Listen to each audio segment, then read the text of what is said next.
Welcome to The Freight Break with your host, Dan Lindsey, the podcast that cuts through the noise of the trucking industry. We're talking real conversations, real relationships, and real insight that keep the wheels turning.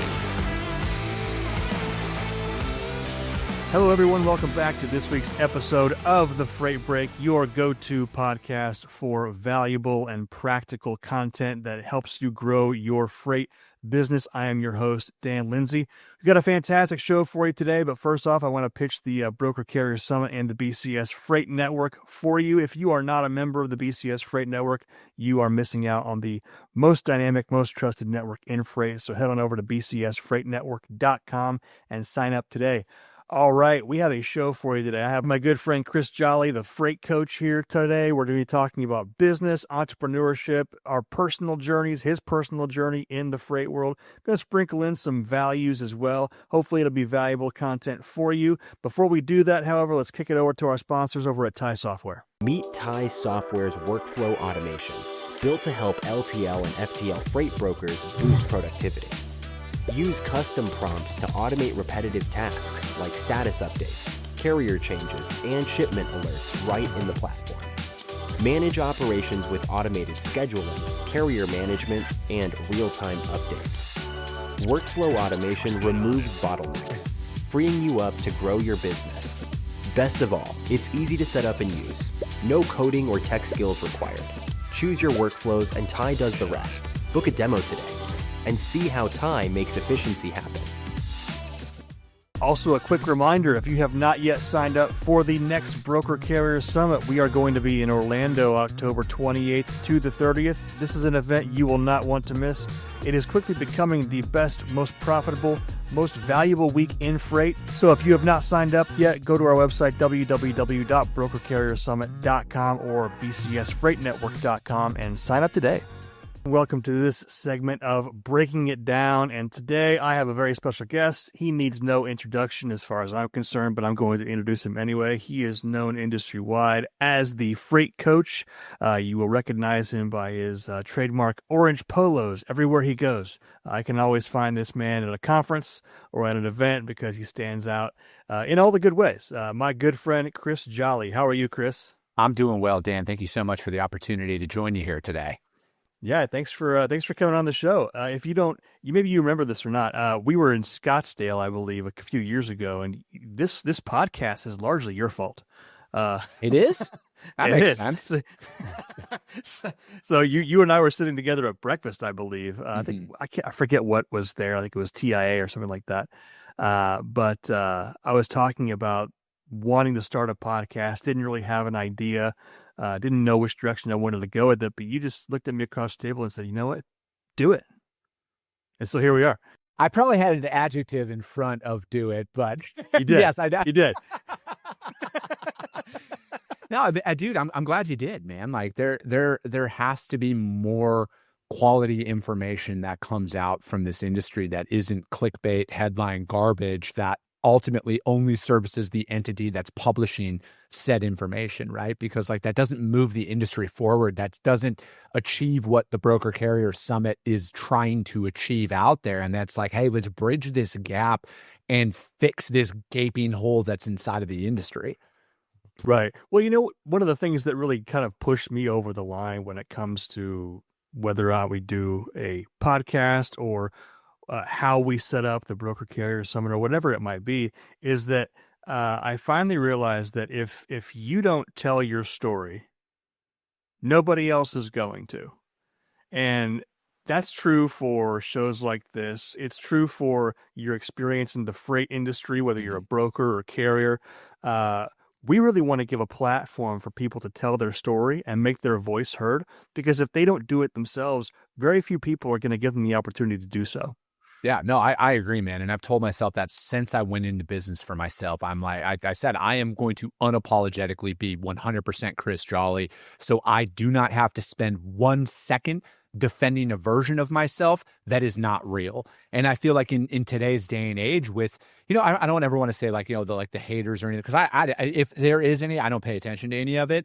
But ultimately, I want people to know who I am as a man and as a person and not have to like piece anything together. And it's a lot easier to tell your truth than not. And I feel like at the end of the day, that's where most people need to go. And, the term authenticity is thrown out there all the time, but people want to be 80% authentic. They want to be everything to everybody. And it's just like, I just look at it as man, like 50% of the people aren't going to like you no matter what. So why are you spending any of your time trying to appease them? Exactly. Well, I tell my salespeople that all the time when I was running a sales team for a brokerage, or whether I was running a business development team for a consultant. It's like, listen, the best thing you can be on the phone or in an email or at an event, the best thing you can be is 100% yourself, because people are going to gravitate toward you and people are going to gravitate away from you.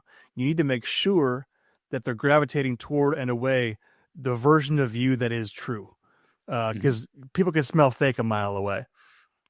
Amen, dude. Amen. And it's like, you're not fooling anybody but yourself at that point. And if you're wondering why, like, we'll talk podcasting or, social media. If you're wondering why you're not gaining any form of traction or a following, is because you're just lying all the time.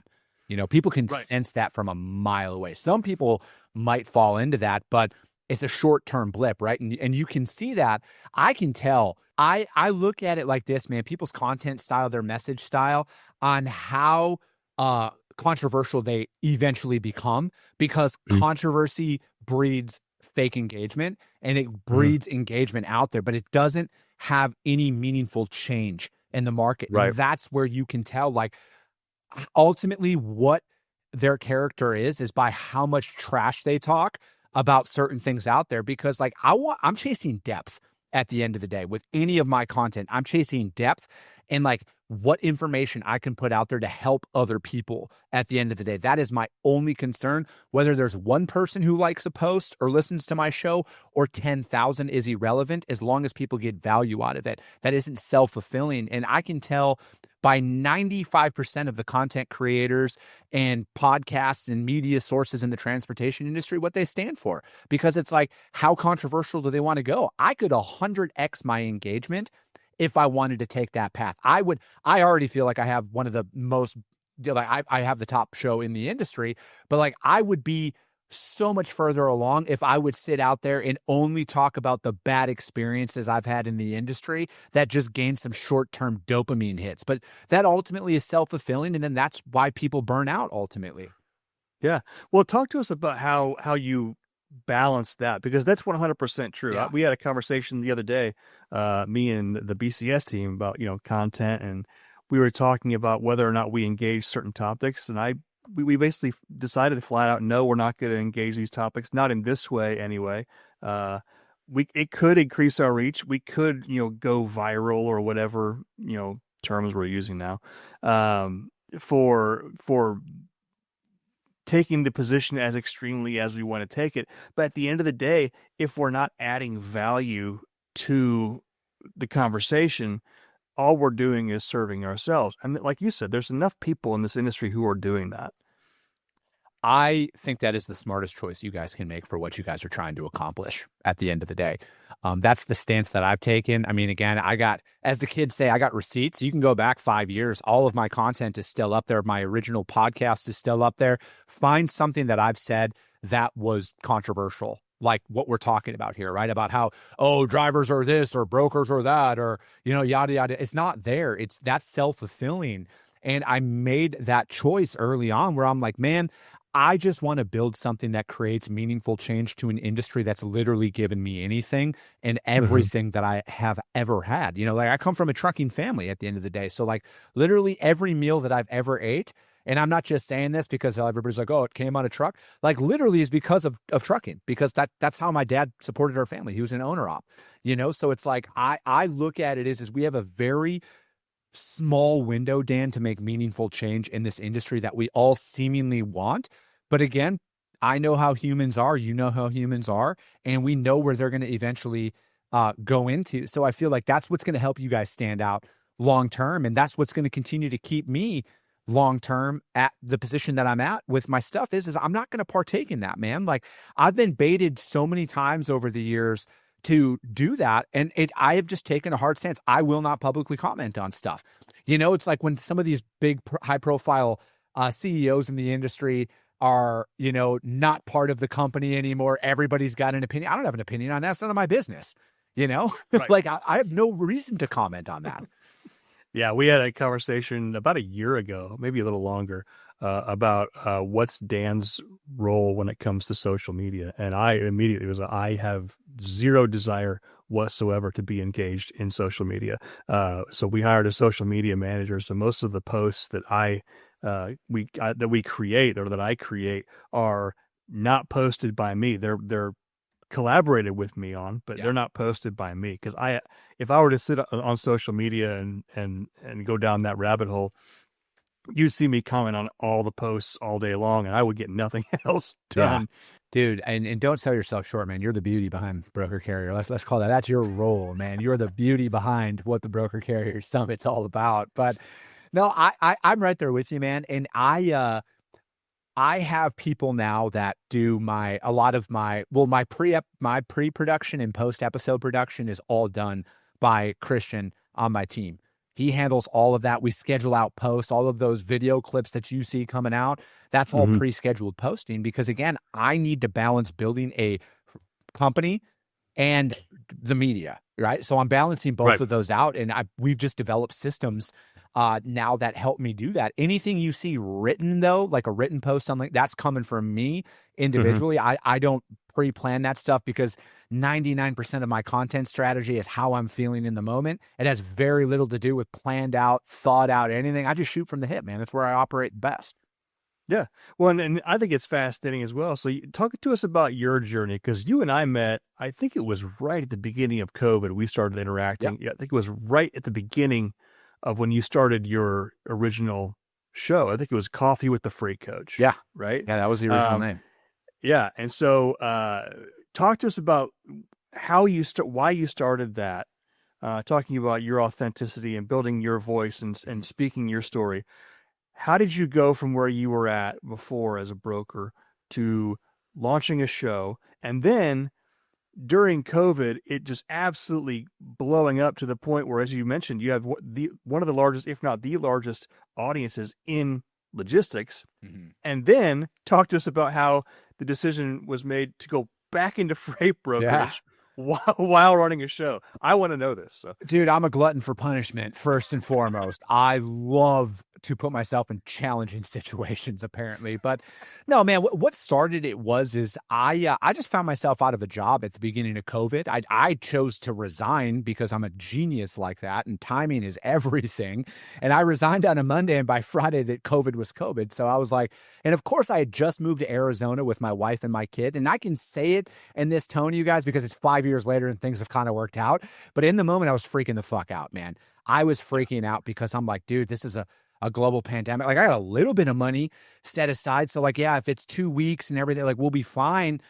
But then it turned out it was like 30 days. And I'm like, all right.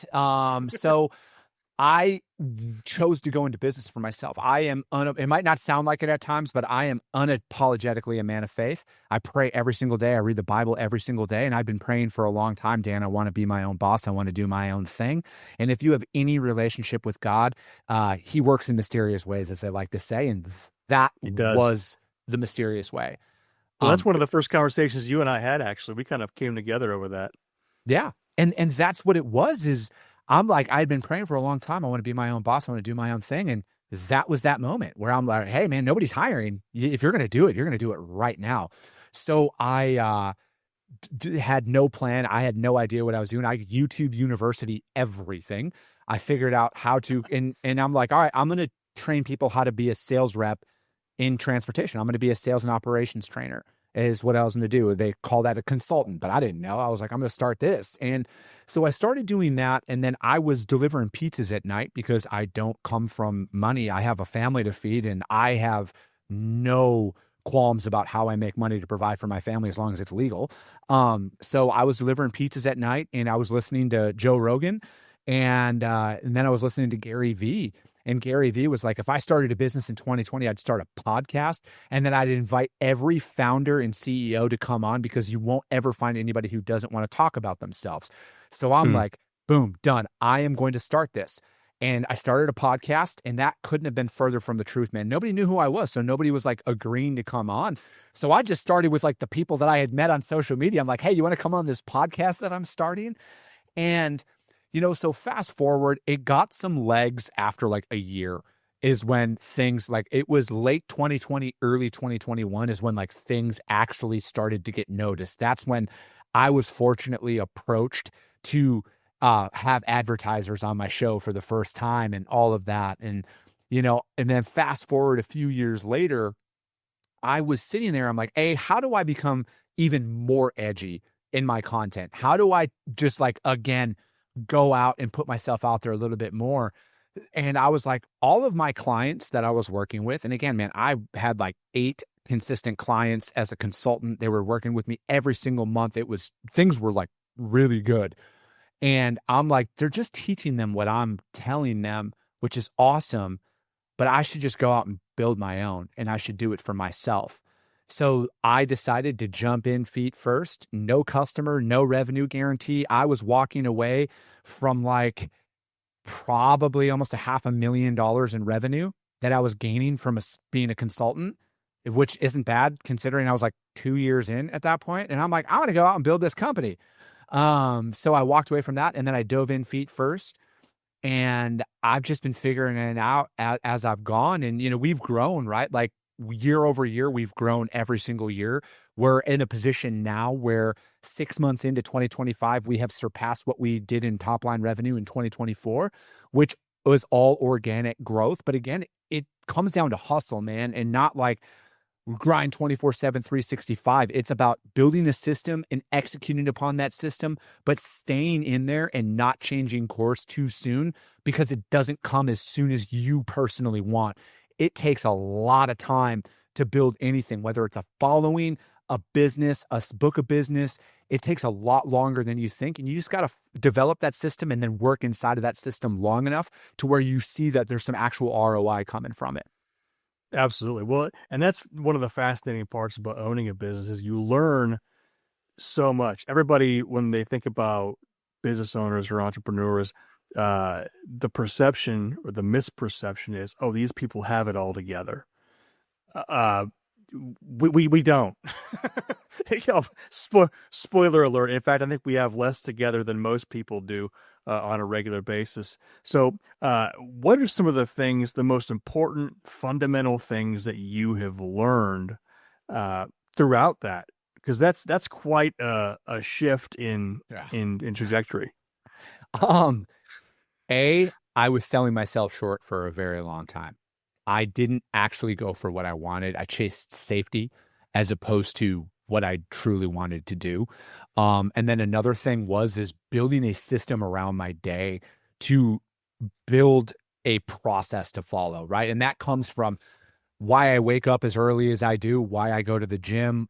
The system that I follow every single day, Dan, was what keeps me in it, because I brought a sense of normalcy in an I don't even know if that's a word, but like in a chaotic environment, which is building a business, because that's the hardest part, man, is the battle that you face inside of your own head, man. When you go from like the highs are high and the lows are very low, and it's really balancing that out, right? So I built the system around it, and I'm like, all right, I'm going to get up at the exact same time every single day. I'm going to go to the gym first thing in the morning. Not that I need to get up early and do that, but I'm going to. And then again, like I said, man, I read the Bible every single day at the same time. I follow a specific thing. And then now, like, I eat the same meals. I eat at the same time, and I'm trying to build consistency into my day, because there's so many different variables that you're faced with throughout the day, right? Like we were saying before we started recording, like, man, today was a slow day up until about 30 minutes before this show started. And I was like, boom, bang, bang, bang, bang. Got to go in. But that's like the life that I want. And that's actually the life that I kind of thrive in. But you need to build stability around that. Yeah. For those of you that don't know, Chris Jolly is booking like 15 loads right now while doing the show. 15. I wish, man. That'd be sick. So, well, that's one of the things that's interesting about people that follow the entrepreneurial road. We all hear about imposter syndrome. Mhm. One of the worst. You mentioned the lies that we tell ourselves and how damning they are. They're the worst kind of lies, the ones we tell ourselves, right? Mhm. One of the lies that I think a lot of people buy into, and entrepreneurs are no exception to this, is the lie that you're not worth listening to, or your ideas aren't worth following through on. Um, that is a huge hurdle for many people. So, how have you mentioned you come from a foundation of faith. How do you overcome that? I've learned to overcome it because I've realized nobody's thinking about me as much as I'm thinking about me, just like nobody's thinking about you as much as you're thinking about you. Hmm. And once you kind of realize that, you can say and mess up on sales calls and like no one's going to notice, man. Like they're going to be thinking about themselves or how their spouse is pissed off at them or what their kid got in trouble at school. Like they all have their own lives, right? Yeah. And we put so much external pressure on the opinions of others that it clouds our ability to actually execute in the moment because we're afraid of what other people might think and say about you. And that couldn't be further from the truth because nobody's thinking about you at the level that you're thinking about you. We're all our own main character. And it's very freeing to actually come with that. And I don't know if there was a specific event that happened, or it's the fact that I'm like pushing 40 now, Dan, that I just don't care as much about Yeah. others' opinions outside of what my wife thinks of me and my son think of me. Those ultimately are the two people that I am trying to make sure are taken care of. And I value my wife's opinion more than anybody else's.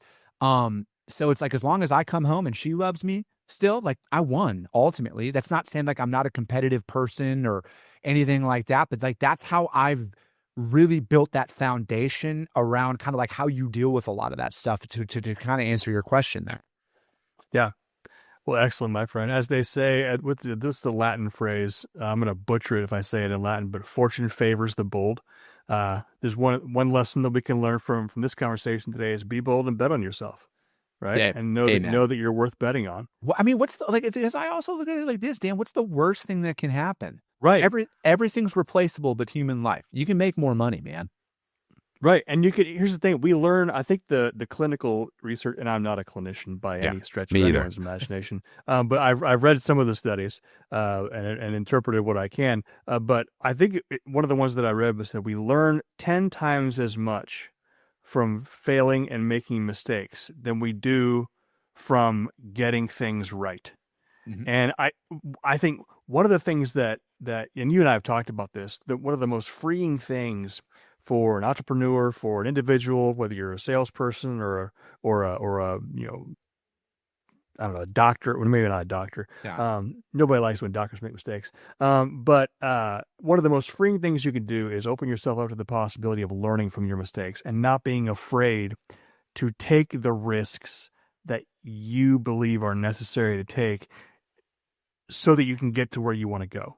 I think that's perfect, man, because like what quantifies a risk is what you need to ask yourself. Like, is it really that risky? And again, I'm actually the opposite. I don't think you should be an entrepreneur unless you like actually understand what you're getting yourself into. Cause this shit is hard, right? Like it is a massive risk. You could literally lose everything. And when I say I don't have a retirement, I emptied my 401k, right? Like I have no fallback plan except for this working. And most small businesses are very vulnerable for a very long time, right?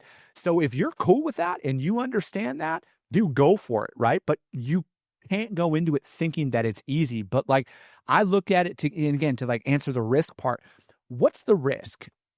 Okay, so if it doesn't work out, I got to work for somebody else and okay, my family's not going to go hungry. My pride will be hurt for a little bit, but I'll do what I got to do. There's no real risk associated with it because like there's not life or death, man. You know, like I'm not going to die from it. At least I think not, like I'm not going to die from any of this stuff. if you die from slinging freight, you're slinging freight the wrong way. I mean, exactly. So I'm like, what's the real risk? The real risk is me looking back at 50 and being like, dude, you didn't even try. And then like living with that. Yeah, that's the real risk when it comes down to it, man. Because again, if all of this went away tomorrow, within 4 hours, nobody's even going to remember that I exist. Because, as Gary Vee put it, Prince, we all know who Prince was, the artist. He got 24 hours, man. Like he got 24 hours, and then he was out of the news cycle. So think about it like that. Yeah, and then 10 years later, everybody's like, oh yeah, he died. Yeah, and maybe you'll remember some of his songs.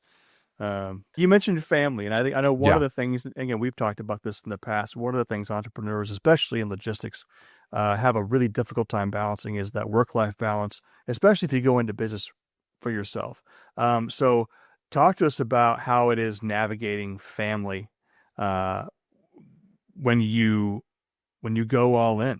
What is that like? How are those conversations? And what are some of the things you've learned on that front? Choosing your partner wisely is very, very true in this moment. I'm not just saying that. My wife doesn't listen to even what I say when I'm at home, so I know she's not going to listen to this. But I hit the jackpot with my wife because she has stood by my side this whole time and supported me in ways that I didn't think could ever be. Like, dude, anytime something last minute comes up, like, dude, I was just talking to her about this the other day. I'm like, hey, babe, I might have to go to Texas. I don't know when, but it could be last minute. And she's like, all right, cool. Do what you got to do. Like she supports everything that I do unapologetically. And that is why I truly feel like in my heart of hearts is like the majority of the reason why I've been successful is because like I don't fight a battle at home, but then again, she sees the effort that has been put into this since I started. And I feel like if you have a spouse that doesn't believe and support you, maybe you should look at yourself first and be like, all right, am I actually putting in the effort? Is this justified?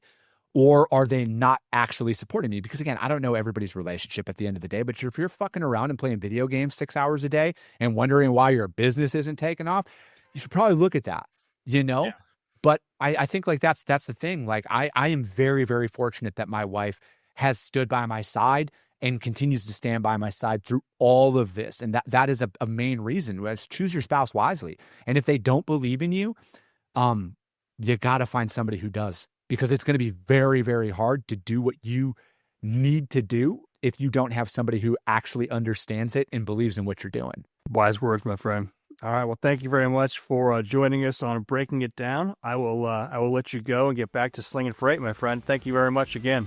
I appreciate it. Thank you so much for having me. All right. That wraps up our show for today, everyone. Thank you very much again for joining us. And again, if you have not signed up yet for the Broker Carrier Summit, early bird pricing is still in effect through August 27th. Visit us at www.brokercarriersummit.com/events to sign up today. So until next time, everyone, take care.